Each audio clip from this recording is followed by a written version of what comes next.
Hello बच्चों, how are you all? Myself Siddharth Singh and I welcome you all on our online platform of My Classroom on which we are discussing the previous year questions of NSO. बच्चों आज हम class 7th के chemistry section के science में से chemistry section के previous year question discuss करेंगे। देखो प्रीवियस ईयर क्वेश्चन को डिस्कस करना अपने आप में एक बहुत ज्यादा इंपॉर्टेंस रखता है। प्रीवियस ईयर क्वेश्चन से आपको ये पता लगेगा कि जो पेपर आप देने वाले हो आपकी लेवल ऑफ प्रिपरेशन कितनी है, उससे मैच कर रही है या नहीं कर रही है, आपको और वर्क करने की जरूरत है या आप परफेक्टली प्रिपरेशन पे हो। दूसरा आपको ये पता लगेगा कि कौन से टाइप ऑफ क्वेश्चंस को वो ज्यादा एम्फेसाइज करते हैं क्वेश्चंस प्रिपेयर करने के लिए, मतलब जिससे रेगुलर रिपीटिशन इन टॉपिक से स्पेसिफिकली प्रीवियस ईयर में आपको मिलेगा ही मिलेगा। तो इन सब चीजों के आइडिया हमें प्रीवियस ईयर से मिलते हैं। सबसे पहले हम पेपर को जो देने जा रहे हैं उसकी कुछ गाइडलाइंस समझ लेते हैं। क्या क्या गाइडलाइंस हैं, जब आप पेपर देने जाओगे तो उसमें क्या क्या चीजें होंगी वो चीजें एक बार देख लेते हैं। देखो सबसे पहला पार्ट हमारे पास है कि जब आप पेपर देने पहुंचोगे तो आपको वहां पे एक्स्ट्रा 10 मिनट मिलेंगे to fill up the information about yourself on the OMR sheet. मतलब जिस शीट पे आप अपने नाम, school code, class, roll number, mobile number वगैरह लिखोगे तो आपके लिए उसको एक अलग से वो 10 मिनट देंगे, उसमें आप उसको बहुत आराम से फिल कर लेना, उसमें कोई गलती नहीं होनी चाहिए, पहला। दूसरा, अगर मैं पेपर के रिस्पेक्ट में बात करूं तो आपके पेपर के अंदर 3 सेक्शंस होते हैं। एक सेक्शन होता है लॉजिकल रीजनिंग का, एक होता है साइंस और एक होता है अचीवर सेक्शन। लॉजिकल रीजनिंग के 10 क्वेश्चन, साइंस के 35 and achiever sections contain 5 questions. इसमें से जो अचीवर सेक्शन के क्वेश्चंस हैं वो 3 मार्क्स के हैं और बाकी के जो क्वेश्चंस हैं इट कैरी 1 मार्क। उसमें से कोई नेगेटिव मार्किंग नहीं है, there is no negative marking, all questions are compulsory. अच्छा, नेगेटिव मार्किंग नहीं है मतलब आपको पूरा पेपर अटेम्प्ट करना है, आप कोई भी क्वेश्चन नहीं छोड़ोगे क्योंकि नेगेटिव मार्किंग नहीं है। 1 करेक्ट टाइप के क्वेश्चंस आएंगे, सिंगल करेक्ट ऑप्शन वाले आपके पास क्वेश्चंस होंगे, मतलब आपके पास 4 ऑप्शंस होंगे, उनमें से आपको एक टिक करने वाला जो क्वेश्चन होते हैं, चारों में से एक ही सिंगल आंसर होगा, उस टाइप के क्वेश्चंस आपको मिलेंगे। अगला पार्ट, जब आपको ये क्वेश्चन करोगे, लेट्स से आपने क्वेश्चन सॉल्व किया, चारों ऑप्शन में से आपको बी पार्ट उसका ऑप्शन मिल गया, तो आप उस केस में क्या करोगे, जो बी पार्ट होगा, जैसे फॉर एग्जांपल क्वेश्चन नंबर 12 का आंसर बी पार्ट है, तो आपको कुछ इस टाइप की एक ओएमआर मिल जाएगी, आपको एक इस टाइप की ओएमआर मिल जाएगी, इस टाइप की। और ओएमआर के अंदर जैसे ये 12th है, इसमें आपके पास ऐसे सर्कल होंगे, सर्कल में ए बी सी डी लिखा होगा। अब मान लो आपका आंसर बी पार्ट आया तो आप उस बी पार्ट को सर्कल कर दोगे, डार्क सर्कल कर दोगे, जिससे आपका आंसर मार्क्ड हो जाएगा कि 12th का आपने आंसर बी पार्ट मार्क किया है। तो इन चीजों को, इन गाइडलाइंस को आप बहुत ध्यान से याद रखेंगे सो दैट जब आप पेपर करो तो उसमें आप अदर किसी टाइप की गलती ना करके आ जाओ। आज जो हम डिस्कस करने वाले हैं क्लास 7th के previous year question science section के करेंगे, जिसमें से स्पेसिफिकली केमिस्ट्री पार्ट मैं लूंगा। केमिस्ट्री पार्ट के क्वेश्चंस का डिस्कशन हम लोग मिलकर आपस में करते हैं। तो साइंस सेक्शन की तरफ मूव करते हैं, जिसमें हम प्रीवियस ईयर ऑफ 21-22 डिस्कस करने जा रहे हैं। 2021 टू 2022, इसमें जो हमारा प्रीवियस ईयर है उसके जितने भी क्वेश्चंस केमिस्ट्री सेक्शन के आए थे इस वाले एग्जाम में, 2021-22 वाले में, उसके सारे केमिस्ट्री के क्वेश्चंस मैं आप लोगों के साथ डिस्कस करूंगा। तो चलते हैं अपने साइंस सेक्शंस में से केमिस्ट्री डिवीजन की तरफ, जिसमें हम क्वेश्चन डिस्कस करते हैं। तो चलिए स्टार्ट करते हैं अपने पहले क्वेश्चन से। देखो पहला क्वेश्चन है, the given table shows the colour change observed in substances XYZ with turmeric and China rose indicator.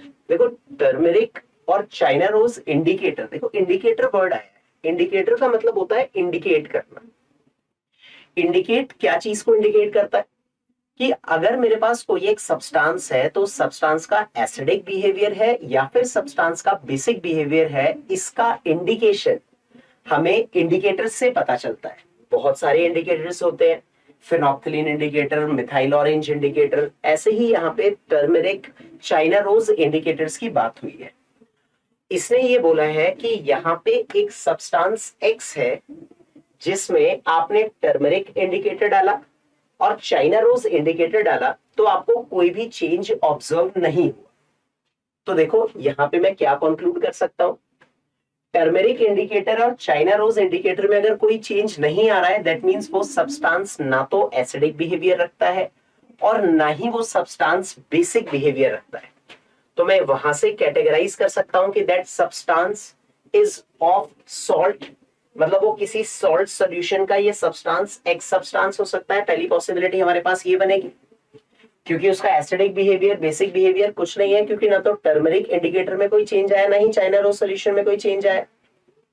फिर हम मूव करें वाई सब्सटेंस की तरफ, तो मैंने देखा टर्मरिक इंडिकेटर रेड में कन्वर्ट हो गया। देखो एसिडिक सब्सटेंस अगर होता है तो वो येलो ही रहता है, बट अगर उस पे बेसिक सब्सटेंस आता है तो it converts to red. And second is China rose indicator. China rose indicator अगर बेसिक सब्सटेंस होगा तो वो ग्रीन में कन्वर्ट हो जाता है, और अगर एसिडिक सब्सटेंस होगा तो वो मेजेंटा में कन्वर्ट होता है। तो इस केस में मैं डिफाइन कर सकता हूं कि वाई के साथ टर्मरिक इंडिकेटर रेड हो गया और चाइना रोज ग्रीन हो गया, that means the nature of the substance is basic. तो बेसिक में वाई की पॉसिबिलिटी क्या क्या हो सकती है? तो लाइम वाटर जो CaO होता है वो पानी के अंदर डिसॉल्व होने के बाद कैल्शियम हाइड्रोक्साइड बनाता है, और जिसका अपना एक बेसिक नेचर होता है। तो यहां से बेसिक पॉसिबिलिटी आ सकती है। एंड जेड की अगर मैं बात करूं तो टर्मरिक इंडिकेटर में कोई चेंज नहीं आया, येलो का येलो है तो इट मे बी एसिडिक, और दूसरा चाइना रोज इंडिकेटर में मेजेंटा आया, दैट मींस उसका नेचर एसिडिक है, ये कंफर्म हो गया। क्योंकि नो चेंज के बेसिस पे मैं ये भी कह सकता हूं वो सॉल्ट सॉल्यूशन भी होगा, लेकिन चाइना रोज इंडिकेटर में मेजेंटा आ गया, दैट मींस वो सब्सटेंस एसिडिक होगा। तो हमारे पास सब्सटेंसेस कौन कौन से हो गए? Salt solution, lime water and lemon juice. तो ये इसका सी पार्ट करेक्ट आंसर हो जाएगा बच्चों। एक्स जो होगा वो सॉल्ट सॉल्यूशन, वाई जो होगा वो लाइम वाटर होगा, और जो जेड होगा इस केस में वो लेमन जूस होगा। फिर चलते हैं अपने नेक्स्ट क्वेश्चन की तरफ। अगला क्वेश्चन है मैच द गिवन कॉलम्स का क्वेश्चन था, जिसमें कॉलम 1 और कॉलम 2 में PQRS को मुझे 1 2 3 4 ऑप्शंस के साथ मैच करना है। देखो कैसे होगा ये क्वेश्चन सिंप्लीफाई। सबसे पहला है डिकेइंग ऑफ फॉलन लीव्स, फिर है alloying, shedding of paper, crystallization. देखो ध्यान से समझना, अगर मैं डिकेइंग ऑफ फॉलन लीव्स की बात करूं, जब वो फॉलन लीव्स डिके करती हैं तो उसे अगर मैं डिफाइन करूं तो वो क्या होगा? तो it is a type of chemical change. उसको आप केमिकल चेंज में कैटेगराइज करते हो, केमिकली डिकम्पोज हो रहा है। Second is alloying. एलॉइंग की अगर मैं बात करूं, आपने पढ़ा होगा, सुना होगा कि एलॉइंग जैसे अगर हमारे पास कोई एक मेटल है तो मेटल की एक टेंडेंसी होती है कि हमारे वो एटमॉस्फेयर में प्रेजेंट ऑक्सीजन के साथ या डिफरेंट मॉइस्चर्स के साथ, कुछ मेटल्स कार्बन डाइऑक्साइड के साथ, अलग अलग सब्सटेंसेस के साथ रस्ट होते हैं। तो उसके रस्ट को प्रिवेंट करने के लिए हम मेटल के अलॉय, उसमें डिफरेंट मेटल्स को मिक्सअप करके ऑफ सर्टेन कंपोजिशन उसकी अलॉइंग करते हैं। तो अलॉइंग हो जाएगा प्रिवेंशन ऑफ रस्टिंग। ऐसे ही श्रेडिंग ऑफ पेपर है। Shredding of paper is simply a physical change. Shredding, अगर मैं एक पेपर को मोड़ दूं, फाड़ दूं, तो वो चीज एक केमिकल चेंज थोड़ी हुआ। वो तो सिंपली अगर मैं डिफाइन कर रहा हूं shredding of paper, then it is a physical change. और क्रिस्टलाइजेशन सिंपली क्या है? तो क्रिस्टलाइजेशन को हम प्यूरिफिकेशन ऑफ सॉलिड्स के लिए यूज करते हैं। जैसे आपने इसको सुना होगा कि हम एक सॉल्यूशन से जो सॉलिड मुझे सेपरेट आउट करना है, प्योर फॉर्म में बाहर निकालना है, वो क्रिस्टलाइज हो जाते हैं, और जो इम्प्यूरिटीज है वो सॉल्यूशन के अंदर रह जाती है। जैसे जैसे वो सॉल्यूशन ठंडा होगा, उसके अंदर से प्योर सॉलिड क्रिस्टलाइज आउट हो जाएगा, और इम्प्यूरिटीज की सॉल्युबिलिटी उस सॉल्यूशन में होने की वजह से वो सॉल्यूशन में रिमेन रह जाती है, और फिर हम उसे फिल्टर आउट करके निकाल लेते हैं। आपने क्रिस्टलाइजेशन में इसको पढ़ा होगा। तो क्रिस्टलाइजेशन के कॉरेस्पॉन्डिंग आ गया प्यूरिफिकेशन ऑफ सॉलिड्स। तो P से थर्ड मैच कर रहा है, Q से 1, R से 4 एंड S से 2। तो डिफाइन कर सकता हूं मैं, इस क्वेश्चन का आंसर होगा A पार्ट। फिर चलते हैं नेक्स्ट क्वेश्चन पे। देखो नेक्स्ट क्वेश्चन क्या है, विच of the following mixture can not be separated by using sublimation method. देखो सब्लिमेशन मेथड से हम उनको सेपरेट आउट कर सकते हैं जिसमें एक सब्सटेंस तो सबलाइम कर जाए, अपनी सॉलिड स्टेट से अपनी वेपर फेज में कन्वर्ट हो जाए, बट दूसरा सब्सटेंस का सब्लिमेशन बिहेवियर ना हो। तो जो सबलाइम करता है वो सब्लिमेशन से अलग हो जाएगा, और जो नॉन सब्लिमेबल सब्सटेंस होगा वो वहीं रह जाएगा। जैसे कैम्फर सब्लाइम करता है, कॉमन सॉल्ट सब्लाइम नहीं करता है, तो हम इसे सेपरेट आउट कर सकते हैं यूजिंग सब्लिमेशन मेथड। लेकिन अगर दोनों ही सब्सटेंस लेड से सब्लाइम कर गए तो ऐसे केस में आप उसे सब्लिमेशन मेथड से तो सेपरेट आउट नहीं कर पाओगे। जैसे कैम्फर और आयोडीन दोनों ही सब्सटेंस सब्लाइम कर सकते हैं, दैट मींस आप इसको सेपरेट आउट नहीं कर सकते बाय द सब्लिमेशन मेथड। तो इसका आंसर हमारे पास आ जाएगा third only, that camphor and iodine can not be separated by the sublimation method as both the substance sublimes directly solid to vapours. फिर हमारे पास नेक्स्ट क्वेश्चन था, बहुत ही सिंपल क्वेश्चन। इसमें पूछा हुआ था which portion of the ship will rust fastest. देखो, अगर मैं रस्टिंग की बात कर रहा हूं तो जो वाटर होगा, जो पार्ट वाटर से ज्यादा कांटेक्ट में होगा उसकी रस्टिंग की पॉसिबिलिटीज ज्यादा होंगी। तो इसमें तीन रीजन है, P at the top, Q बीच में है और R at the bottom most point. तो सबसे ज्यादा जो वाटर के कांटेक्ट में है वो ये नीचे वाला जोन है, आर वाला part. That is why the ship will rust fastest at the point R. तो इसका करेक्ट आंसर हमारे पास हो जाएगा आर के बराबर। बहुत ही सिंपल बेसिक सा क्वेश्चन था। वाटर के कांटेक्ट में लोअर सरफेस ज्यादा आएगा, दैट मींस उस रीजन की रस्टिंग ज्यादा से ज्यादा होगी। नेक्स्ट पार्ट हमसे बोला गया है, जैसे अगर मैं इस पार्ट के लिए डिफाइन करूं तो वही रस्टिंग ऑफ आयरन की अगर मैं बात कर रहा हूं कि Fe है तो ऑक्सीजन, मॉइस्चर, इन सबसे वो रस्ट आउट होता है, तो वाटर के नियर बाय रीजन के रिस्पेक्ट में बात हुई है। फिर नेक्स्ट क्वेश्चन देखो हमसे क्या पूछा हुआ था। अगला क्वेश्चन इस केस में कह रहा है कि observe the following given diagram carefully and select the correct statement. इसमें इसने डिफाइन किया है कि W is a blue colour substance and Y is a white colored substance which is converted to this by heating। देखो, अगर मैं copper sulphate के hydrate की बात करूं CuSO4.5H2O, अगर हम उसके रिस्पेक्ट में बात करें तो CuSO4.5H2O, this is the hydrated copper sulfate and this is blue in color। ये हाइड्रेटेड कॉपर सल्फेट होता है और ब्लू कलर का होता है।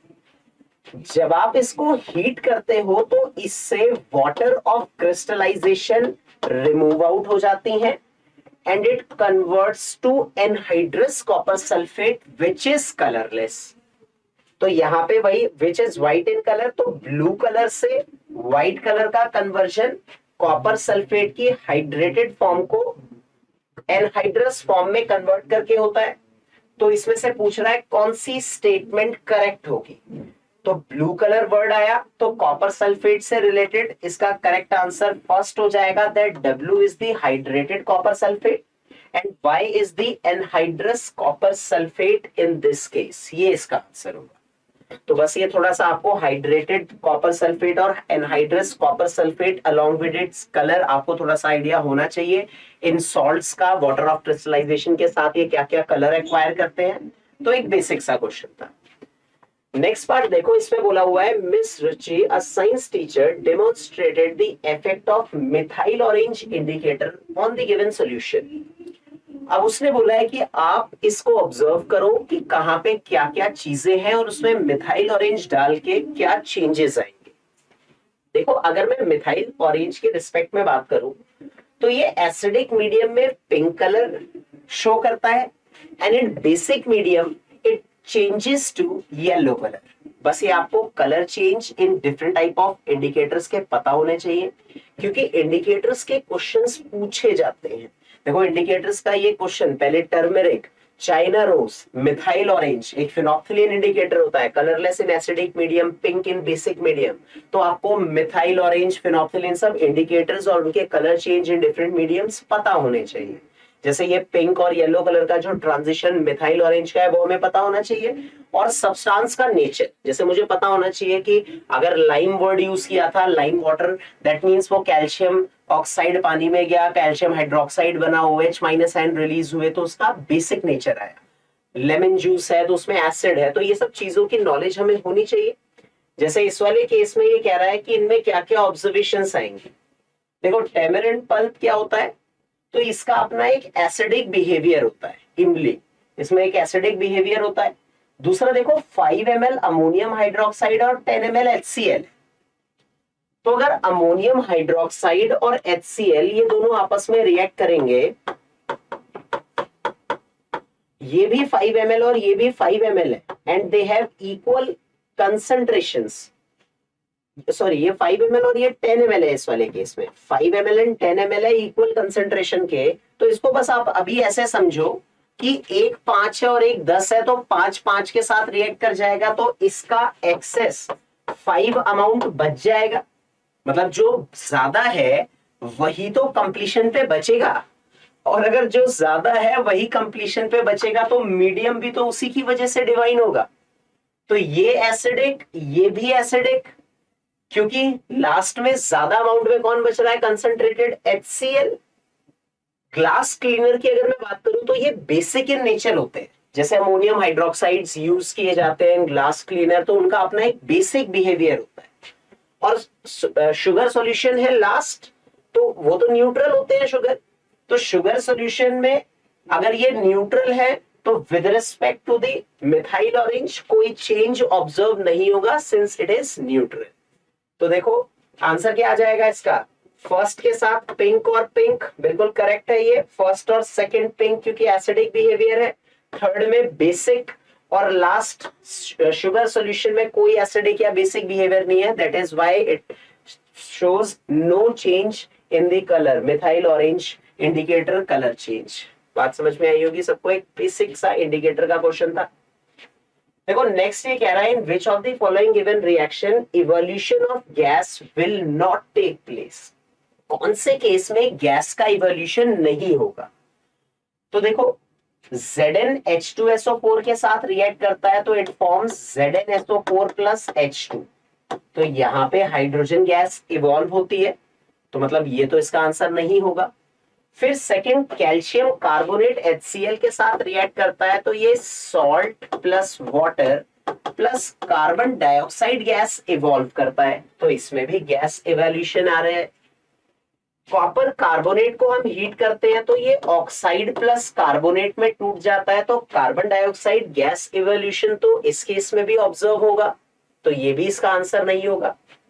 लेकिन ये सिंपली एक मेटल डिस्प्लेसमेंट रिएक्शन है, दैट जिंक कॉपर को डिस्प्लेस करके ZnSO4 प्लस कॉपर बनाएगा, copper solid ZnSO4 in the aqua solution, तो इसमें कोई गैस इवॉल्व आउट नहीं हुई, तो इसका करेक्ट आंसर हो जाएगा D part, that zinc on reaction with copper sulphate do not evolve any gas. बाकी के 3 केसेस में गैसेस इवॉल्व है, तो हमें रिएक्शंस में भी बेसिक रिएक्शंस के आइडिया होने चाहिए इस टाइप के क्वेश्चंस करने के लिए। लास्ट देखो अचीवर्स सेक्शन। देखो इस वाले पार्ट में अगर मैं डिफाइन करूं, सल्फ्यूरिक एसिड अमोनियम हाइड्रोक्साइड के साथ रिएक्ट कर रहा है and it forms a salt P having pH less than 7। देखो अगर मैं एसिड बेस न्यूट्रलाइजेशन से सॉल्ट फॉर्मेशन करता हूं इन केसेस के अंदर, तो कैसे रिएक्शन होती है, जैसे sulphuric acid is H2SO4 and ammonium hydroxide is NH4OH, तो H प्लस और OH माइनस आयन के कॉम्बिनेशन से H2O का फॉर्मेशन हो जाता है, और बचे हुए पार्ट से सॉल्ट बना देते हैं, जैसे अमोनियम सल्फेट इस केस में सॉल्ट बन जाएगा। तो इस केस में जो P आएगा वो अमोनियम सल्फेट आएगा, सल्फ्यूरिक एसिड के सल्फेट से अमोनियम सल्फेट का फॉर्मेशन होगा। तो पहला पार्ट हमारे पास हो गया अमोनियम सल्फेट, इस केस में P हो सकता है ये आंसर, या फिर A पार्ट पॉसिबल है, अमोनियम क्लोराइड और सल्फाइड की पॉसिबिलिटी तो आएगी नहीं। सेकेंड पार्ट ये कह रहा है कि सल्फ्यूरिक एसिड और कॉपर हाइड्रोक्साइड की रिएक्शन होगी, तो देखो कॉपर सल्फेट बनता है। अब अगर मैं इसके सॉल्ट की बात करूं तो ये एक स्ट्रॉन्ग एसिड और वीक बेस से मिलके बना हुआ सॉल्ट है। आपने इसको डिस्कस करा होगा सॉल्ट्स के अंदर, that strong acid strong base के सॉल्ट्स का pH 7 होता है न्यूट्रल, लेकिन अगर कोई स्ट्रॉन्ग एसिड वीक बेस से मिलके सॉल्ट बने तो स्ट्रॉन्ग एसिड की वजह से उसका pH लेस देन 7 हो जाता है। और अगर स्ट्रॉन्ग बेस वीक एसिड होगा तो स्ट्रॉन्ग बेस की वजह से पीएच ग्रेटर देन 7 होता है। तो अगर ये salt strong acid weak base से मिलके बना है, मतलब इसका पीएच क्या हो जाएगा, लेस देन 7, इक्वल टू 7 का आंसर नहीं बनेगा। तो एलिमिनेशन से डी पार्ट वैसे ही आ गया। बाकी आप सिंपली समझ सकते हो, कॉमन सॉल्ट के रिस्पेक्ट में बात करूं तो वो NaCl होता है, NaCl। कलर मैं चेंज कर देता हूं सो दैट थोड़ा विजिबल हो जाए। कॉमन सॉल्ट ही हमारे पास है NaCl। तो सोडियम हाइड्रोक्साइड NaOH और हाइड्रोक्लोरिक एसिड, यहां से Cl और Na के कॉम्बिनेशन से कॉमन सॉल्ट NaCl इस केस में बन जाएगा। तो हाइड्रोक्लोरिक एसिड इस केस में आ गया। और लास्ट कार्बोनिक एसिड, इसका आंसर है H2CO3 की रिएक्शन जब आप सोडियम हाइड्रोक्साइड NaOH के साथ कराते हो तो वो Na2CO3 बनाता है, which is commonly known as washing soda and having a pH greater than 7। देखो वही वाली कहानी फिर से आ गई। ये एक strong acid weak base, strong base weak acid से मिलके बना हुआ सॉल्ट है। तो अगर बेस स्ट्रॉन्ग होगा तो इसका जो पीएच होगा वो ग्रेटर देन 7 हो जाएगा। तो यहां पीएच ग्रेटर देन 7 ऑब्जर्व भी हो रहा है। तो ये हमारे पास केसेस हो गए इनकी रिएक्शंस के, जिसमें हमें रिएक्शन में एसिड बेस रिएक्शंस के आइडिया होना चाहिए, सॉल्ट बनाने आने चाहिए और पीएच प्रिडिक्शन आने चाहिए कि स्ट्रॉन्ग एसिड वीक बेस है तो क्या होगा, स्ट्रॉन्ग एसिड स्ट्रॉन्ग बेस है तो पीएच 7 होगा। जैसे common salt strong acid strong base से मिलके बना है तो इसका pH equal to 7। That means आपको आइडिया होना चाहिए कि स्ट्रॉन्ग एसिड्स क्या होते हैं, वीक एसिड्स क्या होते हैं, स्ट्रॉन्ग बेस वीक बेसिस क्या होते हैं। तो इन पेपर के क्वेश्चंस के थ्रू हमने डिस्कस करा कि किस टाइप के क्वेश्चंस प्रीवियस ईयर में पूछे गए हैं या पूछे जा सकते हैं। ये तो प्रीवियस ईयर के ही क्वेश्चन थे, बट इनसे आपको एक आइडिया लगेगा कि कुछ कुछ क्या क्या चीजें आपको पता होनी चाहिए। आपको पता होना चाहिए कि आपके पास गिवन एसिड बेस क्या है, कौन से हमारे सराउंडिंग्स में है, बुक्स के एग्जांपल्स याद रखिए आप सब लोग। स्ट्रॉन्ग वीक सभी टाइप के इंडिकेटर्स का आइडिया आपको होना चाहिए, डिफरेंट टाइप जितने भी मैंने बोले other than this paper previous year question जो मैं एक दो एक्स्ट्रा बोल रहा हूं, जैसे मैं बात कर रहा हूँ फिनोप्थिलीन की, उसके कलर चेंजेस, ये सब आइडियाज आपको होना चाहिए। तो होप आपके लिए ये वीडियो काफी हेल्पफुल रहेगा, आपको आपके पेपर का एक आइडिया देने के लिए। ऐसे ही मिलते रहेंगे हम अपने अगले सेशंस में। So good bye all of you, see you soon.